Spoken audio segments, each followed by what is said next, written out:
Her body went unnoticed for days inside a Gwinnett mall. Tonight, we now know who this mystery woman is, but there are so many questions still unanswered about her death.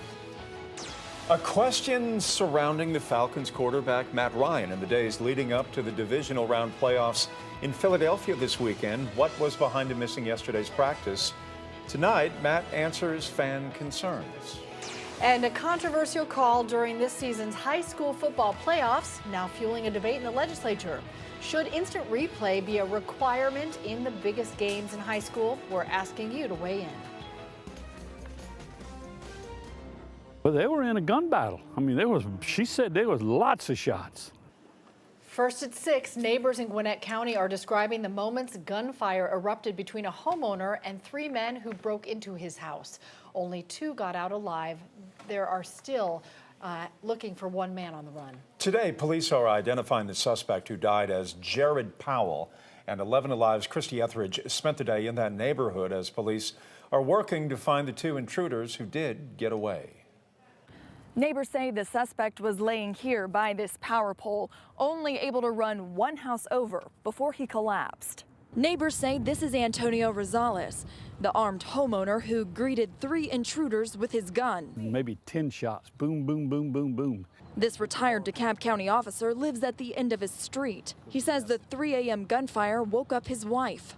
She said 5 or 6 shots and then a pause and then 5 or 6 more. Police say Rosales was sleeping when he heard the back door crash in. When he went to investigate, he found 3 men inside. That's when police say the gunfire started. They were in a gun battle. I mean, she said there was lots of shots. Rosales fired a fatal shot to one of the men, but not before catching 2 bullets in his leg. While all this was going on, neighbors kept on sleeping because they say between the duck hunting and the recreational shooting, they hear gunshots all the time. He gets out here and shoots off of that deck all the time.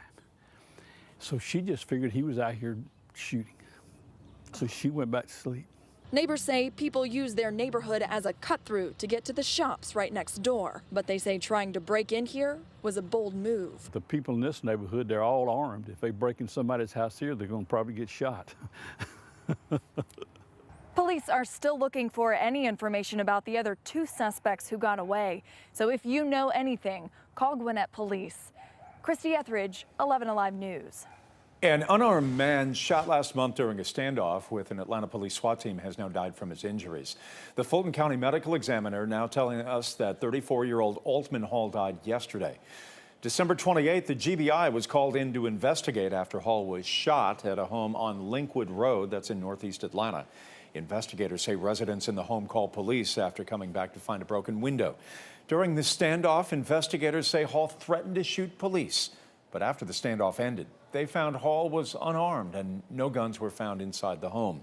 The GBI is continuing to investigate the shooting. The family of a man shot 76 times by a U.S. Marshal fugitive team says officers used excessive force and then tried to cover it up. Jamarian Robinson was killed in 2016. Police say they went to his girlfriend's apartment to arrest him. When he didn't answer the door, they broke it open and opened fire. The lawsuit says police also used flash grenades, even though Robinson was already dead. You can't go into a house knowing a young man has a mental illness and knowing that young man presented absolutely no threat and shoot him dozens of times and then try to cover up the action by throwing in a grenade and moving the body.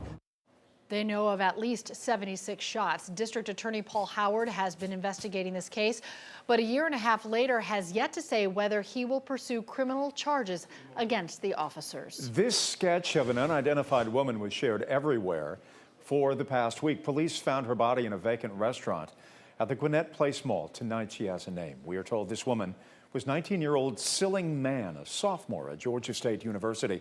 They're still not sure how she died, but they are sure that someone, somewhere in the metro area has an idea. 11Alive's John Chirick joins us live from Georgia State University with more on this sad story. Seligman was a sophomore psychology major here at Georgia State University, but she never signed up for the current semester. And in October, she disappeared from her family's home in Lawrenceville. Now, Gwinnett County Police are saying a few weeks later, she was found dead inside Gwinnett Place Mall. The changes in her life were sudden. Seligman, 19 years old, suddenly left her home in Lawrenceville twice in October, never returning the second time, never telling her family where she would be. In November, she showed up at the clothing store at Perimeter Mall, where she once worked, to pick up her final paycheck. In December, police say somehow she died. Her body found inside Gwinnett Place Mall in the back room of a vacant restaurant. She'd been dead about 2 weeks, no ID on her. A week ago, police released a sketch of what they thought she looked like based on her remains, and tips led them to Seligman's family. But how did she die and end up abandoned in the mall? She did have some injuries, and she was only 19 years old, so it's very unlikely that she died of natural causes. So we believe that there is somebody out there who does know the circumstances around her death. Gwinnett County Police Corporal Michelle Pajera says detectives are hoping soon to get the results of toxicology tests to tell them more about how she died. And they're hoping that somebody with information will call Gwinnett County Police. From GSU in downtown Atlanta, John Sherrick, 11Alive News. New at 6, some state lawmakers say Georgia is behind in the times when it comes to reviewing high school football plays. And that's why a new bill could require instant replays in some of the most consequential games.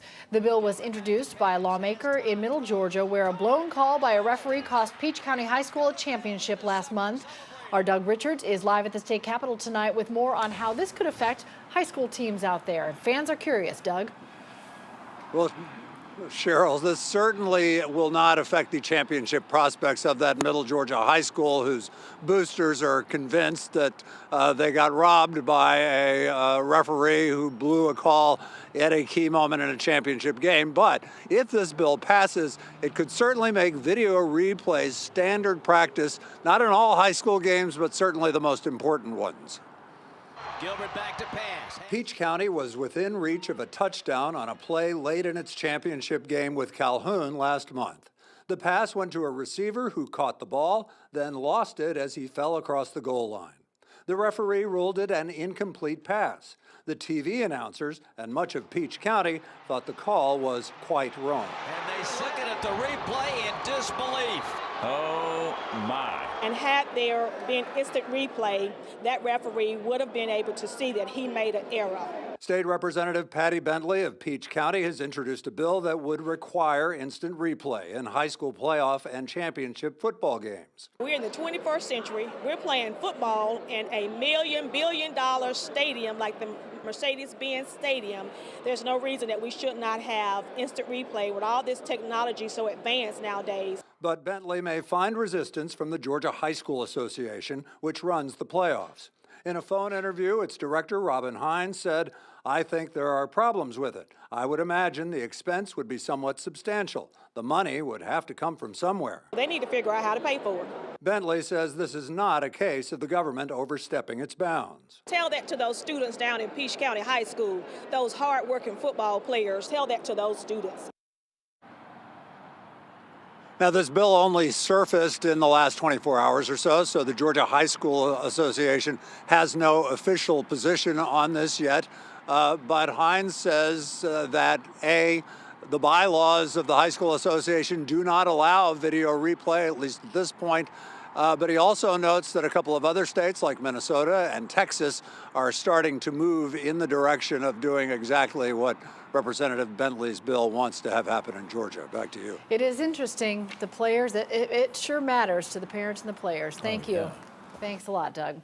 We've put this question to you. We wanted to know whether you think high school football games should include instant replay. I'm interested to see how close this is. 58% of you at this point saying yes, you think football in high school, big games, should have instant replay. 42% say no. You can vote. You can find this poll under this story on 11alive.com. It's a good story, interesting story. I think an important story for a lot of athletes. All eyes on Flowery Branch as quarterback Matt Ryan returned to practice today. He missed practice yesterday Falcons officials wouldn't say why, that it was simply a family matter between he and his expectant wife, Sarah. Of course, everybody's first thought went to the couple's pregnancy. They announced in November that Sarah is having twins. She is due in April. Matt Ryan missing practice raised some alarm bells because the team is in the playoffs, just 2 wins away from playing in the Super Bowl again. He was back at work today. Here's how he opened his post-practice news conference. Before I get started, I just want to comment on my absence yesterday. So I just want to thank everybody for their support and outreach. It means a lot to me. I've always tried to keep my family life private, and I hope you can respect that I'd like to continue to do that moving forward. I'm excited about this weekend and the opportunity that we have in front of us. So that's kind of all I want to say about that, and hopefully you can respect that. And with that, I'll open it up to questions.